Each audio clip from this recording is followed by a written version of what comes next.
Hola jóvenes, buenas tardes. Esta semana vamos a abordar dos aprendizajes esperados. El primero tiene que ver con que clasifiques diferentes materiales con base a su estado de agregación, identificando que hay una relación con las condiciones físicas del medio. También vamos a ver un segundo aprendizaje en donde vas a identificar propiedades extensivas e intensivas de algunos materiales. Cuando hablamos de propiedades en los materiales, es más fácil estudiarlos si los separamos en dos grupos. Hay propiedades cuantitativas y hay propiedades cualitativas. Voy a empezar con las más sencillas, que son las propiedades cualitativas. Las propiedades cualitativas resultan muy difícil de medir, realmente no tienen una unidad de medición. Nosotros podemos reconocerlas porque sabemos que hay diferentes tipos de ellas y nuestros sentidos nos ayudan a identificarlas, pero no necesariamente les tenemos que asignar un valor numérico. Es por eso que su estudio es más sencillo, estamos más familiarizadas con ellas. ¿Cuáles son estas propiedades? El color, el olor, el sabor, la transparencia, los estados de agregación y todo aquello que no requiere un valor numérico específicamente, sino que podemos nosotros identificarlo porque lo estamos viendo, lo estamos sintiendo, lo estamos oliendo. Nuestros sentidos nos permiten utilizar todas estas cualidades para al momento de estudiar materiales, obtener la información que realmente nos interese. Por ejemplo, cuando estudiamos en el laboratorio la materia orgánica, que es materia que se puede echar a perder o que puede reaccionar con otras sustancias, nosotros con el simple hecho de ver estas reacciones podemos obtener mucha información para la experimentación y el proceso de la práctica que estemos llevando. Son útiles y es importante, conocerlas, identificarlas y saber que van a estar ahí para brindarnos información del comportamiento de los materiales. Me voy a detener en los estados de agregación porque el aprendizaje esperado número 1 tiene que ver con que tú logres identificar cuando la materia o el material que estamos trabajando es líquido, gaseoso o sólido. Cuando nosotros hablamos del estado de agregación, pues nos referimos a que a nivel molecular, a nivel atómico, está sucediendo algo, un comportamiento cambia con las partículas, pero no con la estructura química. Por ejemplo, en los estados de agregación, según este modelo cinético de partículas, el estado de agregación sólido es cuando todas las moléculas o las partículas de la materia están muy juntas unas a otras, pero por condiciones externas, por factores ambientales, como la temperatura, como la presión, como la energía cinética, estas partículas, dependiendo en qué condiciones las sometas, van a empezar a comportarse distinto. Si yo a estas partículas que están muy unidas les agrego calor, es decir, temperaturas muy elevadas, lo que va a suceder es que se van a empezar a expander y estas partículas van a generar mucho espacio entre ellas y el estado de la materia va a cambiar. Lo que nosotros vamos a ver es un estado gaseoso y estas partículas van a estar más separadas unas de otras. Pero si tú sometes estas partículas a temperaturas más bajas, frías, estas van a comenzar a unirse unas con otras y el estado que tú vas a empezar a observar en esa sustancia o en ese material es un estado sólido. Cuando las condiciones son quizás más favorables, dependiendo la composición química que tenga en la materia, y vas a empezar a observar pues estos comportamientos que puedan ir variando dependiendo de las condiciones. Por ejemplo, cuando nosotros hablamos del agua, es más fácil entender cómo es que estos factores van asociados a la diferencia en los estados de agregación. Por ejemplo, el agua cuando tú la pones a temperaturas muy bajas, ¿qué sucede? Se convierte en hielo. Y si la pones a hervir a temperaturas muy elevadas, ¿qué pasa? Se convierte en vapor. Pero si tú la pones a temperatura ambiente, vas a observar cómo ese estado cambia a un estado líquido. ¿Por qué se consideran los estados de agregación propiedades cualitativas? Porque no necesariamente tenemos nosotros que medirlas con un instrumento. Tú sabes o debes de saber identificar de aquí en adelante cuando algo es un gas, cuando algo se considera un líquido o cuando es algo sólido. ¿Por qué? Porque por observación tú vas a notar que hay materiales que de manera natural a ciertas temperaturas, en ciertas condiciones, tienen alguno de estos tres estados. A diferencia de las propiedades cualitativas, las propiedades cuantitativas sí pueden medirse y sí se expresan mediante cantidades. Requieren de hecho mediciones que sean precisas y también instrumentos adecuados para poder obtener ese dato. Que, bueno, para eso está la tecnología que nos puede apoyar para darnos esta información. Estas propiedades se dividen en dos subgrupos, extensivas e intensivas. Las propiedades extensivas pues sí dependen de un valor y varían según la cantidad de la muestra que tú vas a analizar. La masa, el volumen y el peso. En tu actividad hay por ahí un esquema que tú debes de completar para identificar qué materiales tú encuentras a tu alrededor que cumplan con estas propiedades. Por ejemplo, la masa es algo que se mide en kilos o en gramos y se utiliza como instrumento una balanza. ¿Qué material tienes tú a tu alrededor que veas que podemos obtenerlo en gramos o en kilos y lo pones por ahí como un ejemplo?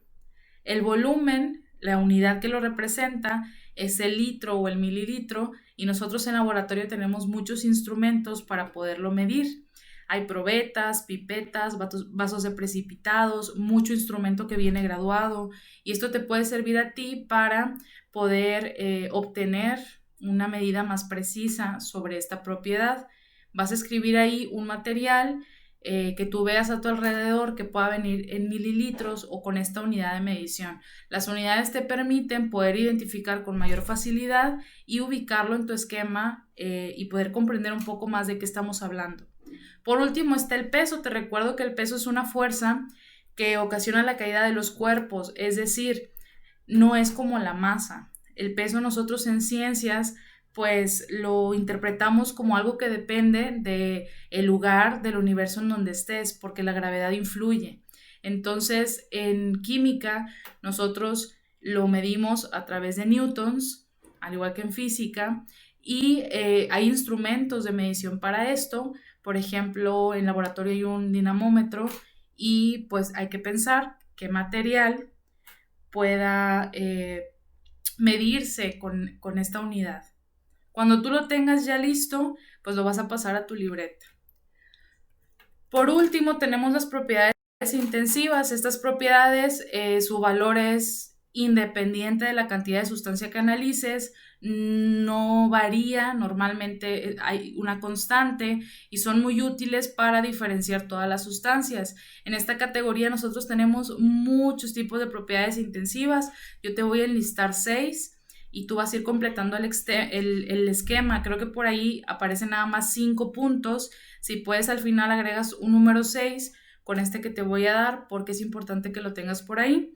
La propiedad intensiva número 1 tiene que ver con la densidad. Cuando los materiales son densos, nosotros podemos medirlos a través de un densímetro y la cantidad se arroja a través de mililitros. La densidad tiene que ver también con el espesor de la sustancia.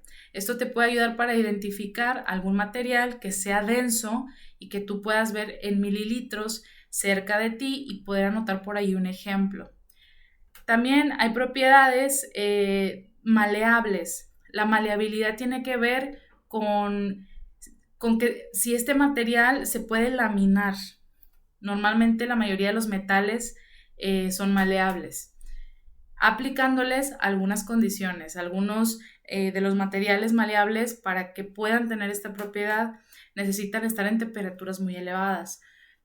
¿En qué se mide? En milímetros y necesitas un tornillo micrométrico que igual si no conoces estos instrumentos no te preocupes, más adelante iremos abordándolos uno a uno. Y bueno, puedes por ahí poner ejemplos de algunos metales que tú conozcas que se puedan laminar como parte de materiales que tengan esta propiedad. El número 3 tiene que ver con la solubilidad, es decir, algo que tú puedas diluir. Un material que tenga esta propiedad, es decir, que sea soluble, normalmente se mide en moles y vas a necesitar un instrumento de laboratorio graduado. Número 4, viscosidad. Este es muy popular en estos días con el slime. Aquí vas a escribir pues un material que tú conozcas que sea viscoso. Normalmente esta propiedad se mide a través de un índice de viscosidad o también con instrumentos que ya te dan este dato, que son muy caros, pero se llaman viscosímetros. Y pues bueno, también se considera una propiedad intensiva porque hay una unidad de medición. La ductibilidad se mide en porcentaje. También la mayoría de los metales tienen esta propiedad y existe por ahí un instrumento de medición que se llama ductilómetro, que te da un dato en porcentaje de qué materiales pudieran tener más o menos de esta propiedad intensiva. Por último, una propiedad que utilizamos mucho en los laboratorios, incluso en la mayoría de nuestras casas tenemos el acceso a este instrumento para medirlo, es la temperatura, que hay dos tipos de temperatura, la de fusión y la de ebullición. La estuvimos viendo también en Aprende en Casa en estas últimas semanas y pues hay muchas unidades para medir la temperatura, Celsius, Fahrenheit, kelvins. ¿Y qué se utiliza para medirla? Pues un termómetro. Hay que pensar qué materiales pueden contar con esta propiedad y podemos nosotros utilizar estos instrumentos para medirlos. Por último, tenemos unas imágenes aquí para que tú pienses qué propiedades puedes identificar en estos materiales. Por ejemplo, si yo te pusiera esto en un examen, ¿qué propiedades de todas las que acabamos de mencionar pudieras utilizar para obtener información de este material? Por ejemplo, qué color tiene, qué propiedad extensiva, pudieras saber su peso, su volumen, qué propiedades intensivas, será dúctil, será soluble, es un material viscoso. Hay que aprender a hacer este tipo de análisis para poder aplicar el nuevo vocabulario científico que te estamos dando y que puedas comprenderlo para cuando se llegue el momento de utilizarlo en un laboratorio o de llevarlo a cabo en prácticas, pues puedas tenerlo bien dominado. Por ejemplo, el azufre, este elemento que se encuentra en la naturaleza y que muchos humanos lo utilizan para beneficios también de salud. Este elemento químico, pues, ¿qué piensas? ¿Qué color tiene? ¿Qué olor tiene tan característico? ¿Qué propiedad será? ¿Cómo lo puedes medir?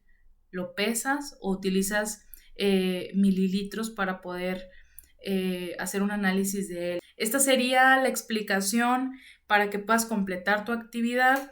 Te recuerdo que puedes ver Aprende en Casa 2 para complementarlo y que no te quedes con ninguna duda. Si tienes alguna inquietud, puedes comentármela, yo voy a estar ahí al pendiente. Y también puedes buscar en YouTube sobre información relacionada con este tema. Si hay algo que yo me encuentro por ahí, siempre te lo voy a dejar en los comentarios del video o de la actividad, en el enlace de YouTube para que tú puedas entrar y puedas documentar más sobre esto. Pues esto fue todo, chicos, nos vemos la próxima semana. Si hay alguna duda, sabes que me puedes buscar en la sala.